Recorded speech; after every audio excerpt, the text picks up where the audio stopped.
Hello बच्चों, let's see the following question है ciliated epithelia in human can be observed in options है A PCT, B small intestine, C bronchioles, D all of this.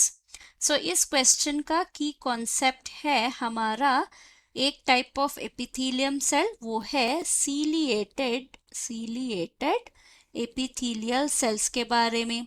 तो अगर इस ciliated sales का structure देखा जाए, ये इधर सिलेंड्रिकल होते हैं या फिर स्क्वायर, और इसके स्पेरिकल न्यूक्लियस होते हैं, और इसके एक तरफ बेसमेंट मेम्ब्रेन होता है। तो ये है हमारा बेसमेंट मेम्ब्रेन। और यहाँ पे हमने दो सेल ड्रॉ कर लिया, और यहाँ पे है हमारा न्यूक्लियस। तो दूसरी तरफ में इनके पास होगा स्मॉल हेयर लाइक स्ट्रक्चर्स, जो है हमारा सीलिया।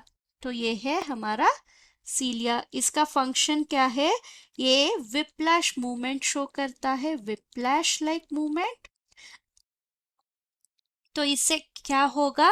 अगर कोई मॉलिक्यूल है तो इसको पर्टिकुलर डायरेक्शन में ये ट्रांसपोर्ट कर लेता है। Transverse molecules in a particular direction.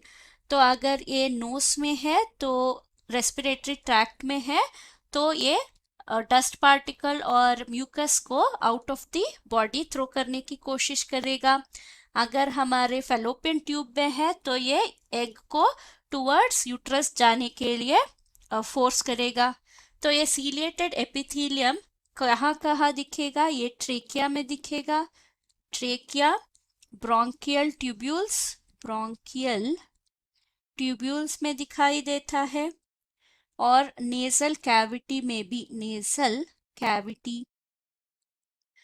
और इसके अलावा ये हमारे फीमेल्स का फैलोपियन ट्यूब में भी दिखाई देता है, fallopian tube to transfer egg. अगर ऑप्शंस देखें, पहला ऑप्शन है पीसीटी।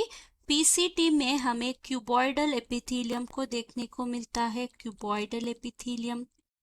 अगर हम स्मॉल इंटेस्टाइन में देखें, इसमें हमें ब्रश बॉर्डर्ड एपिथेलियम दिखेगा, क्योंकि ये यहाँ पे ज़्यादा से ज़्यादा अब्सॉर्प्शन होता है थ्रू ब्रश बॉर्डर एपिथेलियम। और ब्रोंकियोल्स जो है वो रेस्पिरेटरी ट्रैक्ट में सीलिएटेड एपिथेलिया दिखाई देता है। तो हमारा आंसर है option C, bronchioles. Hope you have understood the concept. Thank you and all the best.